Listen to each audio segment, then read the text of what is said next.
नमस्कार दोस्तों, आज अपन लेके आए हैं शब्द विचार। हिंदी भाषा का नया टॉपिक है शब्द विचार। यानी शब्द के बारे में अपन विचार करेंगे। शब्द होता क्या है? शब्द कुर्जी वर्णों के मेल को शब्द कहते हैं। अपने छोटी क्लास में पढ़ा था, वर्णों के मेल को शब्द कहते हैं, है ना? क्या वर्णों के मेल को ही शब्द कहते हैं? केवल वर्णों के मेल को शब्द कहना है ये उचित नहीं होगा, क्योंकि वर्णों का मेल तो कैसे भी हो सकता है। देखो, वर्णों का मेल तो लो, च ग म ल ब त क स भ ए लो, ये वर्णों का मेल। ये बताओ क्या अर्थ होता है इसका? कोई अर्थ हुआ क्या? नहीं हुआ, है ना? च ग म ल ब त क स भ, कुछ भी नहीं है ना? शब्द की परिभाषा होगी शब्दों के सार्थक मेल, वर्णों के सार्थक मेल को शब्द कहते हैं, है ना? इतना ही पर्याप्त नहीं होता है कि गुरुजी, है ना, कि वर्णों के मेल को शब्द कहते हैं। वर्णों के मेल को नहीं, हम क्या कहेंगे? शब्द कहेंगे। चलिए अलग से लिख देता हूं मैं। शब्द दो होते हैं, एक तो शब्द होता है और एक पद होता है। इसमें बच्चे क्या है, अंतर नहीं कर पाते हैं कि शब्द किसे कहते हैं और पद किसे कहते हैं, है ना? शब्द क्या होता है? शब्द वर्णों का सार्थक मेल ही शब्द कहलाता है, है ना? जैसे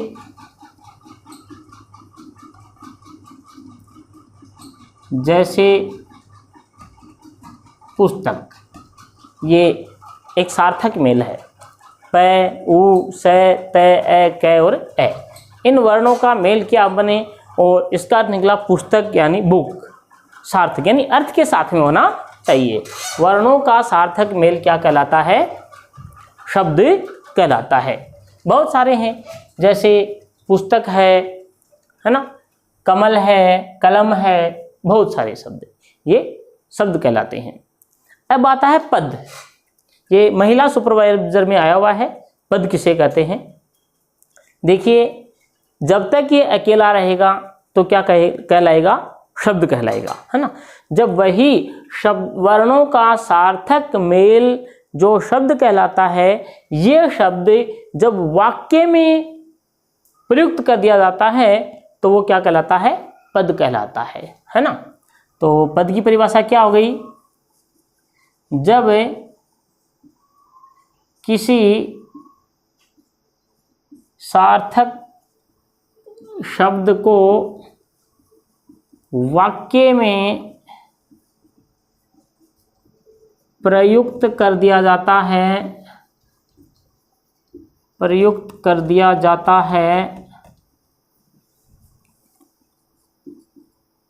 तो वह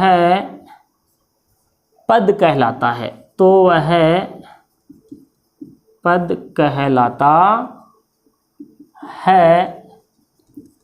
जैसे राम पुस्तक पढ़ता है। अब यहाँ तो ये शब्द क्या था? शब्द था, और यही शब्द जब वाक्य में प्रयुक्त कर दिया गया तो अब ये क्या कहलाएगा? पद। अब ये हो गया पद। बस शब्द और पद में इतना ही अंतर होता है। शब्द है वह वर्णों का सार्थक मेल होता है ना? पद है वर्णों के सार्थक मेल से बने शब्द को जब हम किसी वाक्य में प्रयुक्त कर देते हैं और इसका संबंध वाक्य के अन्य पदों से भी हो जाता है, अन्य शब्दों से हो जाता है, तो वो क्या कहलाता है? पद कहलाता है। एक ये भी सामान्य सा प्रश्न पूछा जाता है। अब आता है अपने शब्दों का प्रकार, है ना? शब्द कितने प्रकार के होते हैं? प्रश्न पूछेंगे शब्दों का प्रकार। सामान्यतः है शब्द हैं वो 4 प्रकार के माने जाते हैं। यहाँ शब्दों का जो वर्गीकरण है वो हम 4 आधार पर कर सकते हैं, है ना। कौन किस किस पे करते हैं? एक छोटा सा शब्द बना रखा है मैंने इसका, उ यू ए रू, ये उयु अरु। उयु अरु कैसे? ये शब्दों का वर्गीकरण है वो 4 आधार पर अपन करेंगे। तो इसका थोड़ा सा टॉपिक बड़ा है तो ऊपर से ले लेंगे तो अच्छा समझ में आएगा, है ना। शब्दों का वर्गीकरण है वो 4 आधार पर करेंगे अपन ऊपर से। परिभाषाओं की यदि स्क्रीनशॉट लेना चाह रहे हो तो ले सकते हो। थोड़ा ऊपर से शुरू करेंगे अपन, इसको अच्छा समझ में आएगा। शब्द विचार ये लीजिए। शब्दों का वर्गीकरण।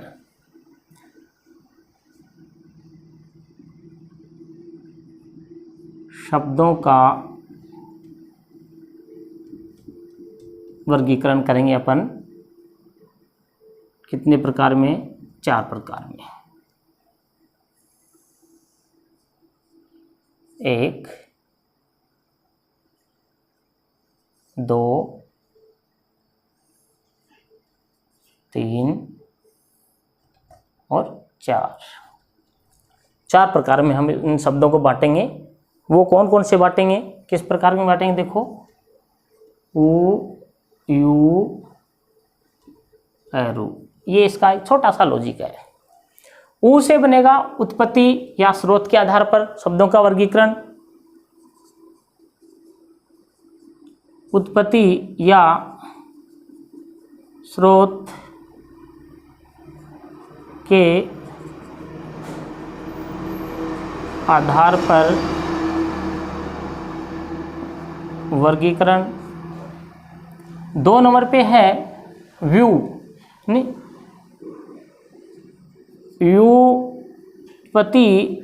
व्युत्पत्ति या रचना के आधार पर वर्गीकरण।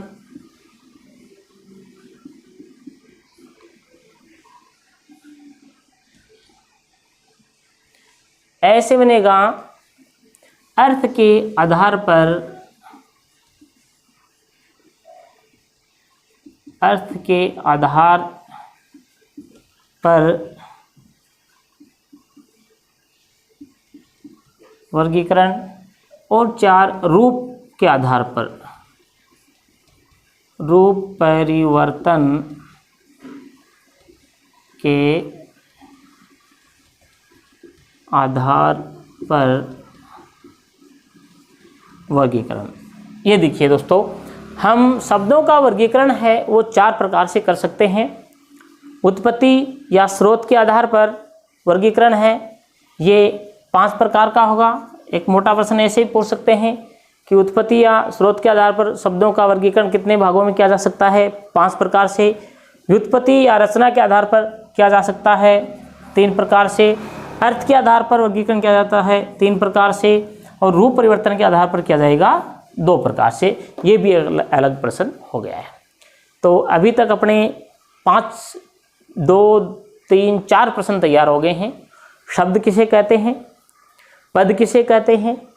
शब्दों का वर्गीकरण कितने प्रकार से किया जा सकता है? मूलतः है 4 प्रकार से। एक प्रश्न यहाँ से बनेगा कि उत्पत्ति या स्रोत के आधार पर शब्दों का वर्गीकरण कितने प्रकार से? 5 से। उत्पत्ति रचना के आधार पर 3 प्रकार से कर सकते हैं, अर्थ के आधार पर 3 होते हैं, और रूप परिवर्तन के आधार पर शब्दों का वर्गीकरण है वो 2 प्रकार का होता है। ये अब इनमें होते कैसे कैसे देखो, ये उत्पत्ति या रचना के आधार पर 5 प्रकार कौन कौन से होते हैं? तत्सम शब्द, तद्भव,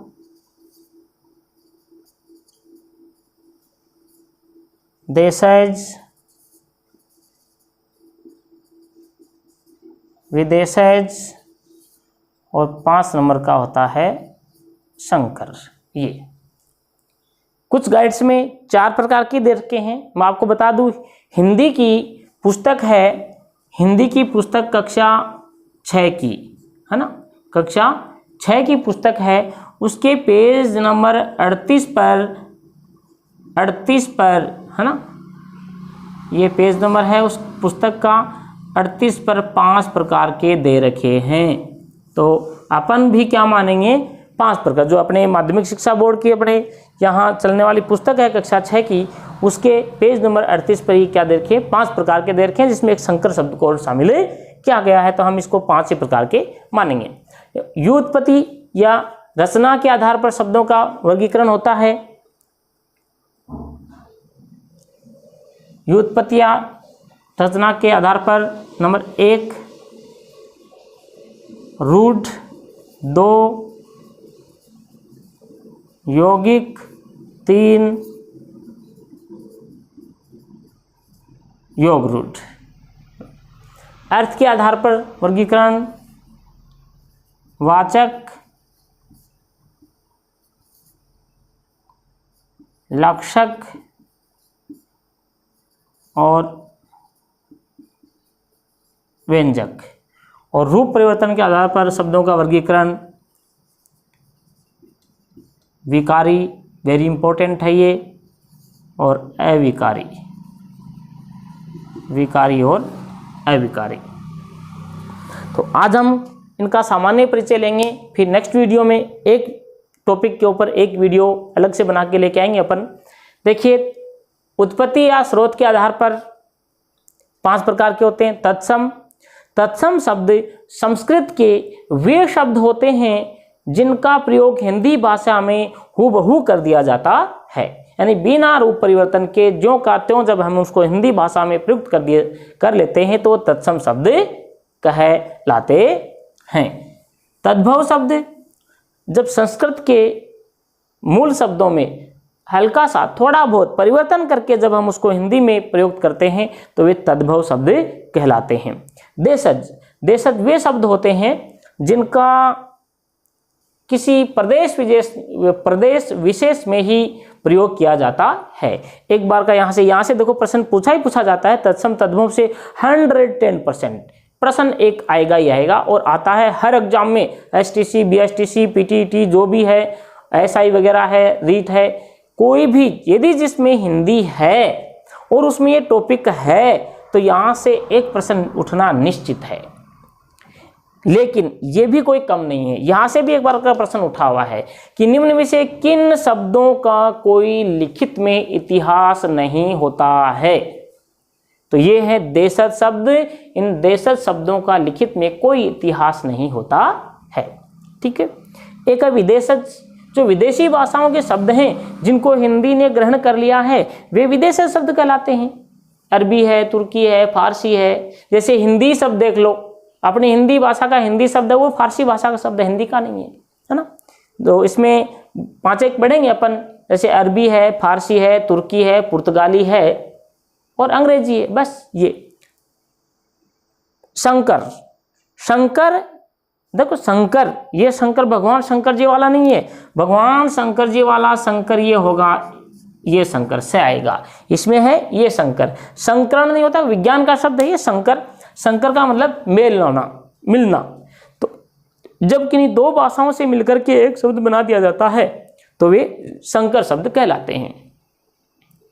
जैसे डबल रोटी, डबल तो अंग्रेजी का है और रोटी हिंदी का है ना। तो ये हो गया डबल रोटी। इस प्रकार से ये क्या है, शंकर शब्द है।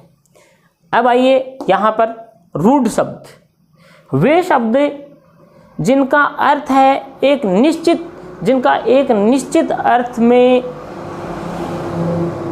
जिनको लिया जाता है, यानी उसका अर्थ निश्चित अर्थ हो गया किसी एक का, है ना। और उनको हम यदि खंडन कर देते हैं, उसका विखंडन करते हैं तो उसका अर्थ है समझ में नहीं आता, अर्थ देते ही नहीं। टुकड़े करने पर उसका अर्थ नहीं निकलता, सीधी सी बात ये है। जैसे मान लो पेड़ है, पेड़, हम पेड़ का नाम लेंगे तो हमारे दिमाग में है कि हाँ यार पेड़ है, शाखाएं, पत्ते हैं, फूल हैं, जो भी फल लगे हैं वो पेड़ है। लेकिन हम इसको पे को अलग कर दें और अंग को अलग कर दें, अड्डा को अलग कर दें तो पेड़ अलग हो गया, अर्थ नहीं दे रहा है ना। यौगिक यानी 2 शब्दों के मिलने से कोई शब्द बनता है, वो क्या कहलाएगा, यौगिक कहलाएगा। इसमें जैसे उपसर्ग हैं, प्रत्यय हैं और ये संधि शब्द हैं, वो सारे इसके अंदर आ जाएंगे। और योग रूढ़ दो शब्दों से मिलकर के तो बनेगा, लेकिन वो किसी एक विशेष अर्थ में भी क्या हो जाता है, रूढ़ हो जाता है। यानी योग भी होगा और रूढ़ भी होगा, इन दोनों के योग से। जैसे लंबोदर है ना, दो से बना है लंबोदर, लंब और उदर से बना है अलग अलग, और लेकिन एक ही अर्थ को, यानी रूढ़ भी है, ये योग भी हो गया और रूढ़ भी। लंबोदर किसको इंगित करता है, भगवान श्री गणेश जी को।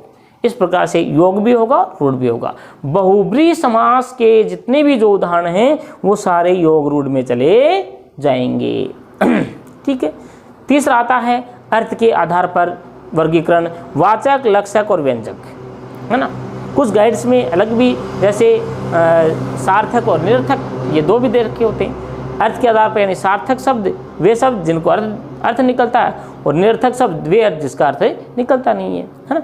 लेकिन वास्तव में यहाँ ये होगा, वाचक पढ़ते ही जिस शब्द का अर्थ आ जाए, लक्षक लक्षणों के आधार पर किसी शब्द का अर्थ अपन ग्रहण करते हैं, और व्यंजक व्यंजना होती है, अलग अलग प्रकार के दिमाग से अलग अलग अर्थ ग्रहण करेंगे, तो ये अर्थ के आधार पर शब्द हो जाएंगे।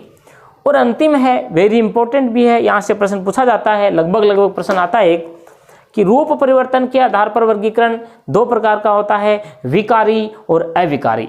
विकारी वे पद होते हैं जिनका किसी लिंग, वचन, काल आदि के अनुसार प्रयोग करने पर उनका रूप है वो परिवर्तन हो जाता है, और अविकारी वो होते हैं जिन शब्दों का लिंग, वचन या काल आदि के आधार पर, पुरुष के आधार पर प्रयोग करने पर, उनके साथ में प्रयोग करने पर उनका जो रूप है वो कभी बदलता नहीं है, ये अविकारी पद कहलाते हैं। इस प्रकार से शब्दों का वर्गीकरण हम चार प्रकार से कर सकते हैं, उत्पत्ति या स्रोत के आधार पर, व्युत्पत्ति या रचना के आधार पर, अर्थ के आधार पर, और रूप परिवर्तन के आधार पर। दोस्तों, कल के नई वीडियो में अपन अपना पहला टॉपिक लेके आएंगे, उत्पत्ति या रचना के आधार पर शब्दों का वर्गीकरण।